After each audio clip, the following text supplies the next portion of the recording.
It's summertime in Seattle. You know what that means? It's time to surf, it's time to foil, and today what we're going to talk about is how to surf that second wave, foil that second wave. All right. It's actually not that hard. There's one trick to it, and that is a massively long rope. And as we saw today, the worst part about that is trying to keep that thing straight and not knotted. But what we did is we took two ropes, we put them together. Apologize up front that it's going to be a little distant back there, but the two ropes help you get outside of the wake. You can see it, and seeing it is believing it. That's the toughest part about finding that second wave, is being able to see your spot. So we're going to shoot a little bit of footage. Sorry it's a little ways away, but what you'll see is you'll see us start way outside of the wake, take a look at it, get into position. Anything else you want to add to that, Johnny? I'm really scared. Yeah, you should be. You should be. Safety first. I think I'll be able to overcome. All right, good luck. Good luck back there. All right, we got Johnny back there. He's nice and wide. He can look at the wave, and then he drops it. And you see he's a little ways away from that bubble line, so he needs to pump to get himself into position. But then he does, and he's traveling pretty good. And in an ideal world, that foil mast is staying about halfway out.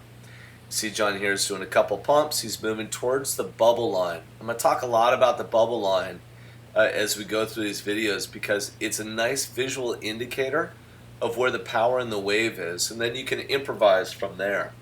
And so, as we talked about in some of our other videos, in beginning these turns, you can go ahead and just kind of move back and forth, either with a little bit of hip movement, or you can use very subtle movements to put your toe down or heels down. And you'll see as John he's going to go ahead and pump. As you get into the heart of that cavitation there and move to potentially go across the wave, sometimes you got to pump to get a little extra speed. Here you have a long rope. Know that if this rope gets caught in the white water there, it's going to pull on you a little bit. Once you get to the point where you feel you've picked it up, you go ahead and toss that rope in and just leave it. If you're going with a long rope, don't worry about it. Watch John's moves here. See that really quick test of the foil he did? He did it there again, just to sometimes pop it up quickly and see how it's doing. And it's kind of like a mogul skier. When you go to do that pump to see how it's going to be, upper body's pretty quiet, but you lift those knees up and then push back down to pop it back up onto the foil.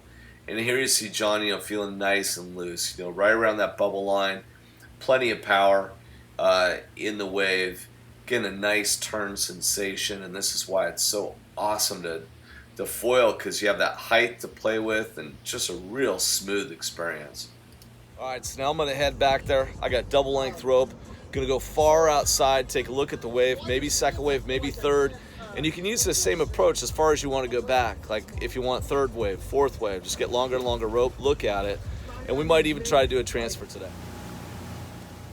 All right, so I'm nice and wide here. And from that position, I can look in, see the wave.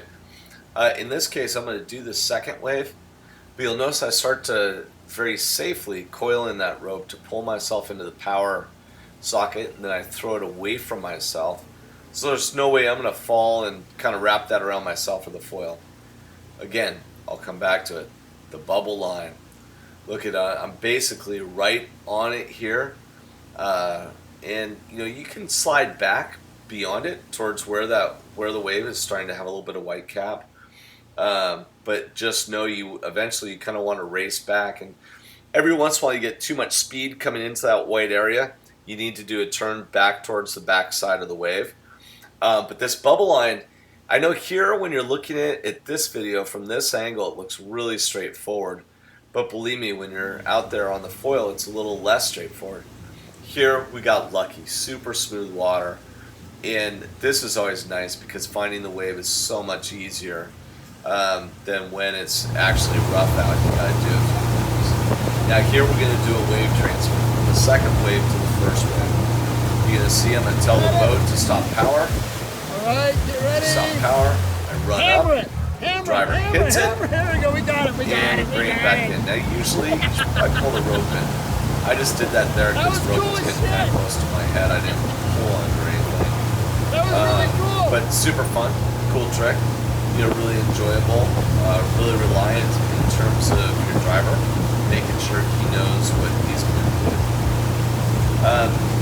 to switch from this and go to first person perspective. We also switched over to a standard length wake riding boat. You'll notice there my feet were over the screws. I'm pulling up just like on a wake surf board. Now here you can kind of see it's a little bit shorter rope, and so I have less room to be able to look at that wave, but I still can.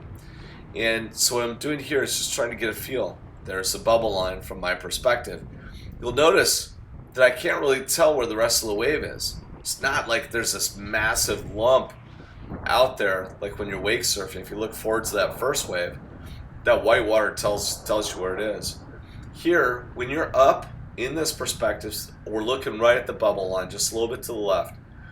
This is telling you where that difference is between the clean wave, and you have to know it's back there, and where the power of that bubble line is. And so I find this to be kind of a sweet spot. Hopefully this is a decent perspective for you to get a sense so that when you're up on the board, you kind of know what you're going to look at. When you first start doing it, you don't spend a lot of time looking behind you or around. You really need to be focused on looking forward. And the place you should be focused on is this separation of the bubbles versus clean water. As you get better, you can go ahead and check out that wave behind you. You can do deeper turns to the left to kind of break away from the cavitated water to get to more pure clean water back there to the left, because you know how to get your speed back up. But as you're beginning to learn to roll that second wave, you want to do it. Now here I'm just changing perspective a little bit so that you can see how smooth it looks back there in terms of a very ill-defined wave. But once you feel it, you really do feel it. Here we have the rope in our hand again. I'm looking. I finally get that spot, toss that rope in, and then we're riding. And so we showed you a wave transfer from the second wave to the first wave. Here we're going to go a wave transfer from the left to the right. The key here, behind every boat there's a center hump.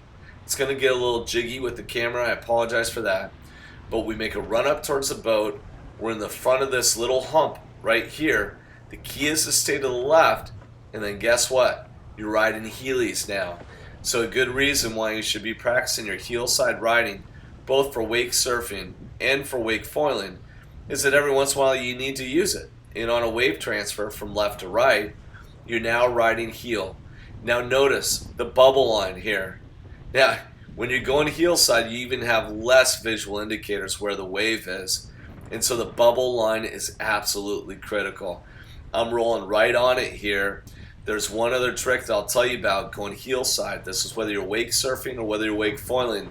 This one came from my buddy Fetty PR, my buddy from Puerto Rico, semi-professional surfer.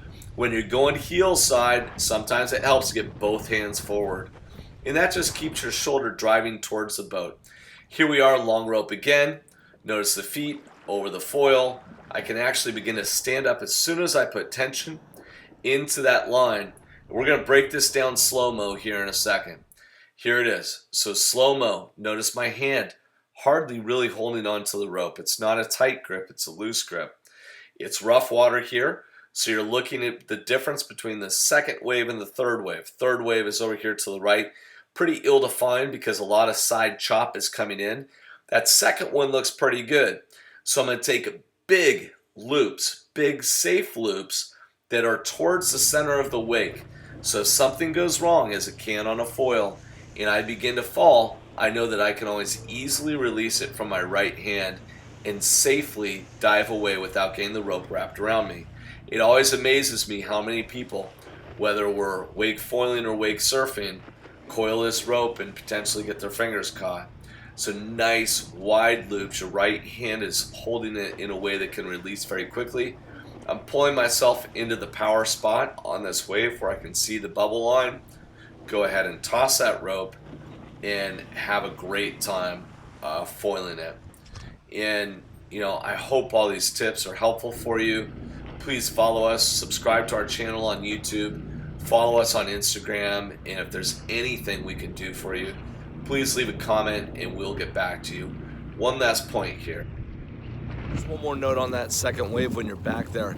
Look for the bubble line. The bubble line kind of tells you where that pocket is and gives you a general idea in terms of where you are. One of the hardest things of being on the second or the third wave is to know exactly where you are because you don't have the visual indicator of the white water going. So look for that bubble line. If you're on the second wave, right on that bubble line before you get deep into it, right on the edge, is kind of your window. You can go back and forth from there, but look for that. The bubbles will set you free, brother.